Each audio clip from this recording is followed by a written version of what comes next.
I'm going to show you guys how you can hit your irons 20 to 30 yards further without swinging any faster. If you guys don't believe me, stay tuned and be sure to watch till the end so you don't miss any tips.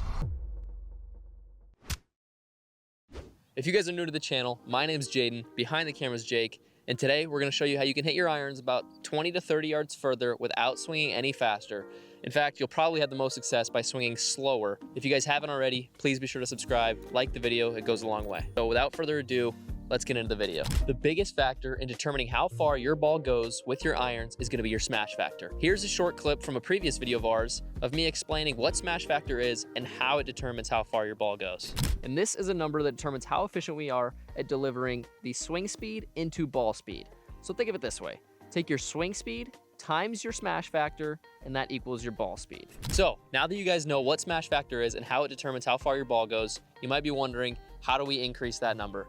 Well, it all comes down to your ball contact. So let's get into how to make better contact with your irons to increase that smash factor.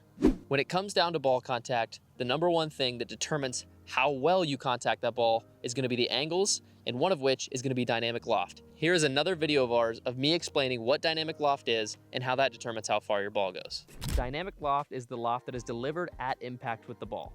Now I'm going to show you how that's different from the actual loft of the club. I have a 7-iron here, for example. Let's take it like this. Shaft pointed straight up to the sky, perpendicular with the ground. A regular 7-iron is going to have a loft at this point of around 33 to 35 degrees, depending on your set of irons.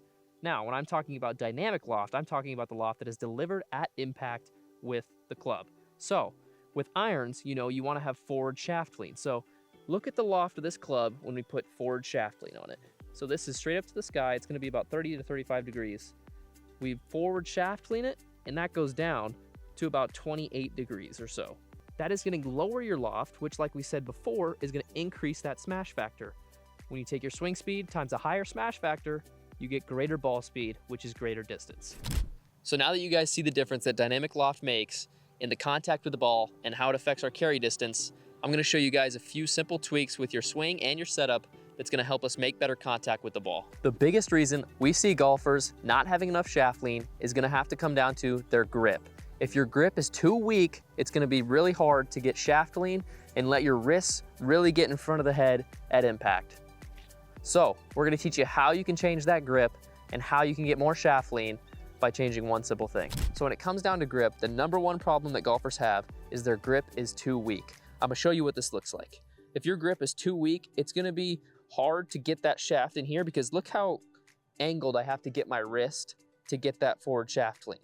Now, if I have a stronger grip where I move my hand over more, it's almost natural that that shaft wants to lean.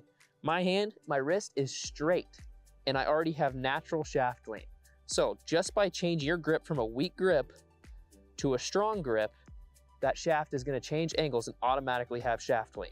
So now I'm going to show you guys a quick drill that'll help you practice this and get comfortable with that strength and grip and getting shaft lean and getting those hands in front of the head at impact. All right, so to get into this drill, I have a 9-iron in my hand. You can do it with any club, but it's going to be easier with those higher clubs to start.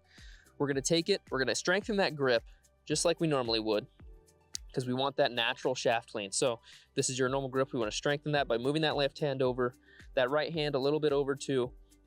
And then what we're going to practice this drill is we're going to bring the club back to parallel with the ground. One thing we need to check here is to make sure that face angle, when it's parallel with the ground, is equal to our spine angle. That's going to be a really good checkpoint to make sure your hands are in the right spot and that club face has the right angle right here. So for the first half, we're just going to do what we did, set it up, bring it to parallel, check that angle, and move our hips through. That's going to help us get the hips through, have that angle, and really focus on the shaft lean and impact. So bring it back, match the spine angle, come through with shaft lean. And when you start hitting these, you'll notice that you're barely swinging. All you're taking is a backswing that's parallel with the ground, and the ball is going a very far distance for how slow and how short of a swing you're taking. So I'll show you. Bring it back to parallel, bring it through. It's a very low piercing ball flight, and that's what we want. That means your face is pointed down and you have good shaft lean and impact. So once you have that down, then you can kind of break it up into parts. So that first part we had that parallel. Now we can kind of bring it up to 90 degrees. You want that wrist angle to be 90 degrees with your club. straight up, straight across. That's gonna be another checkpoint, and then you can go from there to going through. So I'll show you what that's gonna look like. Parallel, 90 degrees, through. And the contact on that is very good for how slow I'm swinging and how short of, I'm taking pauses in the middle of my backswing. Nothing's fluid, I'm not swinging quick at all. I'm just being fluid through and making sure those angles are correct at parallel, 90 degrees, and impact.